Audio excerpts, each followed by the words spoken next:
पश्चिम Asia में नया war zone active हो गया है।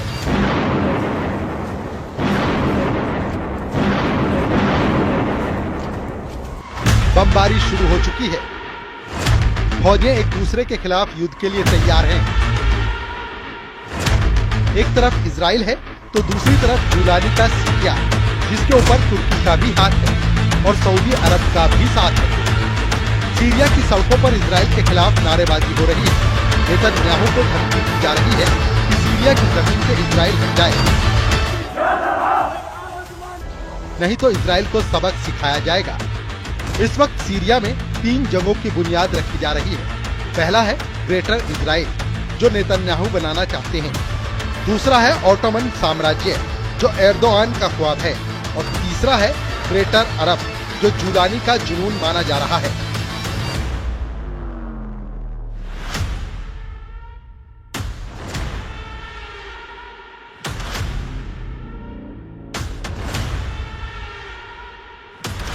अड़तालीस घंटे के अंदर सीरिया में ऐसे युद्ध की नींव रख दी गई है, जिसमें 2-3 देश नहीं, बल्कि तुर्की से तेल अवीव और तेहरान से रियाद, यानी सऊदी अरब और पूरा अरब वर्ल्ड या तो जलेगा या तो जला देगा।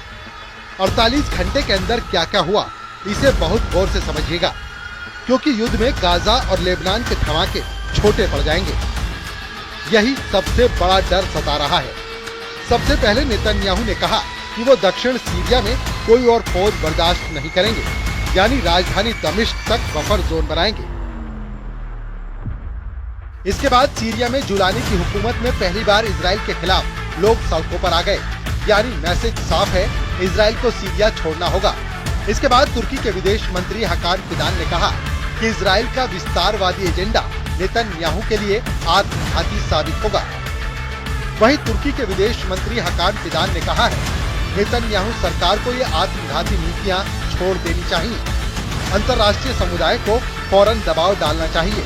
आपको लगेगा कि सब कुछ नियंत्रण में है, लेकिन एक वक्त अराजकता सामने आएगी। तुर्की से तेल अवीव के लिए वार्निंग बस पहुंची ही थी कि इजराइल के फाइटर जेट एक्टिव हुए, बम लोड किए जाने लगे। इजराइल के F-16 और F-15 लड़ाकू विमानों को बमबारी के मिशन के लिए तैयार किया गया और फिर इंतजार हुआ नेतन्याहू के ऑर्डर का। इजराइल के तेवर खतरनाक होते गए, लेकिन तभी सीरिया से ऐसी वार्निंग आई जिसे नेतन्याहू के गुस्से का लेवल एकदम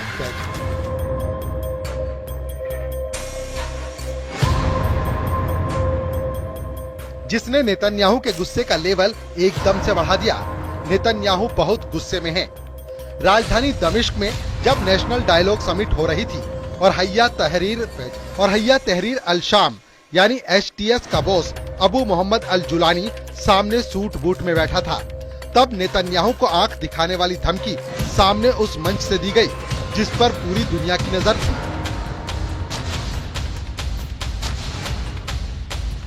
सीरिया नेशनल डायलॉग के सदस्य हुदा अत्तासी का भी बयान सामने आया है, जहां उनका कहना है सीरिया में इजराइल की घुसपैठ की निंदा की गई है।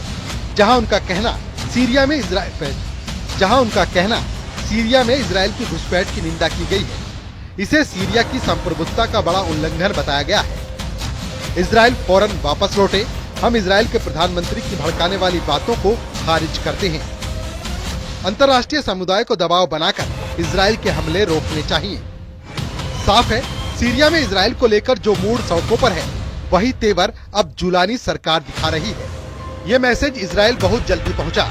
इजराइल के एयरबेस पर जो लड़ाकू विमान बमबारी के लिए तैयार किए जा रहे थे, उनको नेतन्याहू की तरफ से फौरन ऑर्डर जारी कर दिया गया। इस बहुत ही खतरनाक मिशन के बाद पूरे अरब वर्ल्ड से लेकर अमेरिका तक खबरें छपने लगी। खबर ये कि इजराइल ने दक्षिण सीरिया में कई मिलिट्री बेस और कमांडर सेंटर को टारगेट बनाया है। खबर ये कि राजधानी दमिश्क से 20 किलोमीटर दूर किस्वा शहर में बमबारी की गई है।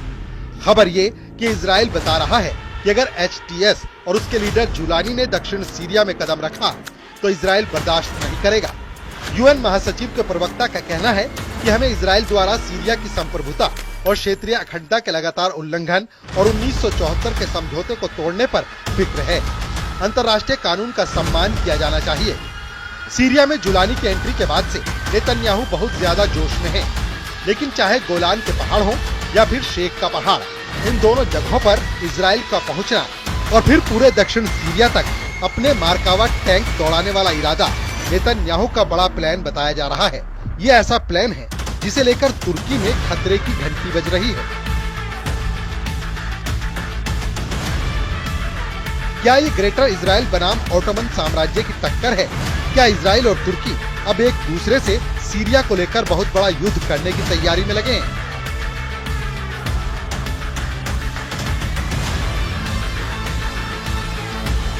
जिसमें एक तरफ ग्रेटर इजराइल और दूसरी तरफ ऑटोमन वाला सपना है। वहीं इनके जवाब में इजराइल के प्रधानमंत्री बेंयामिन नेतन्याहू का कहना है, सीरिया में किसी भी खतरे को खत्म करने के लिए इजराइल की सेना हरमन और बफर जोन में असीमित वक्त तक रहेगी। हम एचटीएस और सीरिया की सेना को दमिश्क के दक्षिण से आगे नहीं आने देंगे। हम चाहते हैं कि दक्षिण सीरिया, कुनेत्रा, दारा और सुवेदा से सभी सेनाएं हट जाएं। सीरिया को लेकर हो रही तुर्की और इजराइल की टक्कर में एक नया ट्विस्ट आ गया है और इसकी वजह है सऊदी अरब, क्योंकि इस टक्कर में अब सबसे ताकतवर अरब देश कूद पड़ा है।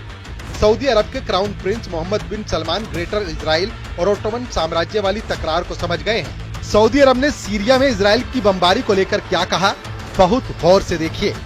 सलमान की सरकार ने कहा है कि इजराइल की बमबारी सीरिया को अस्थिर करने की कोशिश है। सीरिया पर हमला करके इजराइल ने अंतर्राष्ट्रीय कानून तोड़ा है। साफ है कि एर्दोगन के बाद अब मोहम्मद बिन सलमान भी नेतन्याहू को बता रहे हैं कि सऊदी अरब भी जुलानी के साथ खड़ा है और सीरिया पर इजराइल की मनमानी नहीं चलने दी जाएगी। सीरिया कैसे ग्रेटर इजराइल वाले प्लान का हिस्सा बन सकता है, इसका खतरा तब जताया गया जब दिसंबर के महीने में नेतन्याहू का एक वीडियो आया।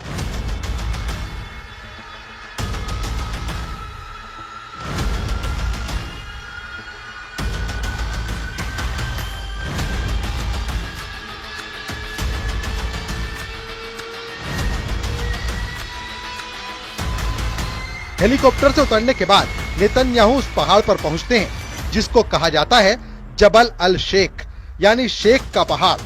सीरिया की ऊंची चोटी को इजराइल माउंट हेरमोन कहता है। सीरिया में शेख का पहाड़ सीरिया और लेबनान के बीच में 150 किलोमीटर पर्वत श्रृंखला का हिस्सा है। इसका बड़ा हिस्सा सीरिया में है और इसकी सबसे ऊंची चोटी को ही शेख का पहाड़ कहा जाता है। इसकी ऊंचाई 2814 मीटर है। ये पर्वत श्रृंखला दक्षिण में सीरिया की गोलान की पहाड़ियों से मिलती है, जहां इस वक्त बड़े हिस्से पर इजराइल ने कब्जा कर रखा है। नेतन्याहू की इन तस्वीरों को देखकर सबसे पहले ईरान का गुस्सा भड़का था और अब तुर्की के साथ साथ जुलानी का सिस्टम भी बेचैन हो गया है। वहीं एर्दोगन की सबसे बड़ी ख्वाहिश है कि अखंड तुर्की बनाया जाए, सीरिया के उन इलाकों पर कब्जा किया जाए जो ओटोमन साम्राज्य के दौरान उसकी जद में रहे हैं।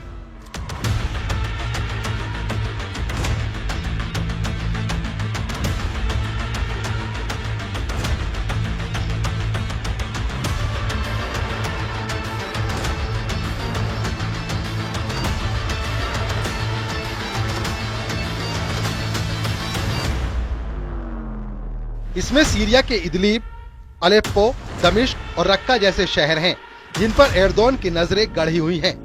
ये चारों शहर इस वक्त एर्दोगन के एजेंडे में हैं और लगता है कि सीरिया के इन शहरों के लिए तुर्की अब इजराइल के खिलाफ फिलिस्तीन वाला मोर्चा भी बंद करने के लिए तैयार है। हालांकि सबकी नजर सीरिया में बशर अल असद की सरकार को रोंदने वाले अबू जुलानी पर है। जुलानी पूरे अरब वर्ल्ड का दौरा कर रहा है, वो तुर्की जाकर एर्दोगन से भी मिल चुका है। वहीं सीरिया के अंतरिम राष्ट्रपति अल जुलानी ने कहा, हम क्षेत्रीय सुरक्षा के लिए तुर्की के साथ मिलकर काम कर रहे हैं। हमने पूर्वोत्तर सीरिया में खतरे पर बात की है। हम चाहते हैं कि दक्षिण सीरिया से इजराइल हटे। इसके लिए अंतर्राष्ट्रीय दबाव हो और 1974 का समझौता लागू हो। शेख के पहाड़ पर नेतन्याहू का पहुंचना और अब दक्षिण सीरिया को बफर जोन बनाना, ये बात जुलानी के गले नहीं उतर रही। यही वजह है कि वो भी बता रहा है कि 1974 वाला समझौता तोड़कर इजराइल ने सीरिया में घुसपैठ की है।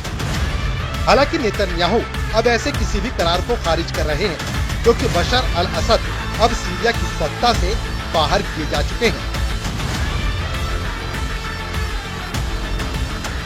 सीरिया में संयुक्त राष्ट्र के विशेष दूत ने भी साफ किया, हमने गोलान में बस्तियों का विस्तार करने की इजरायली कैबिनेट की योजना की रिपोर्ट भी देखी है। इजराइल को कब्जे वाले सीरियाई गोलान में इजराइल की सभी गतिविधियां अवैध हैं। और फौरन बंद होनी चाहिए। सीरियाई संप्रभुता और क्षेत्रीय अखंडता पर हमले बंद होने चाहिए। इसमें कोई शक नहीं कि शेख के पहाड़ पर जब नेतन्याहू पहुंचे थे तब उन्होंने ग्रेटर इजराइल वाली सरहद नापनी शुरू कर दी थी। इसी वजह से इजराइल की नीयत पर सवाल उठने लगे। संयुक्त राष्ट्र के साथ साथ भारत का भी यही रुख है कि 2 स्टेट सॉल्यूशन के हिसाब से इजराइल को गोलान के पहाड़ों से अपना कब्जा हटाना होगा, जो सीरिया का हिस्सा है। लेकिन दूसरी तरफ जूलानी की वजह से तुर्की अब सीरिया में बहुत मजबूत हो चुका है, जबकि हिजबुल्लाह की सप्लाई लाइन कटने से ईरान की मुश्किलें बहुत ज्यादा बढ़ चुकी हैं।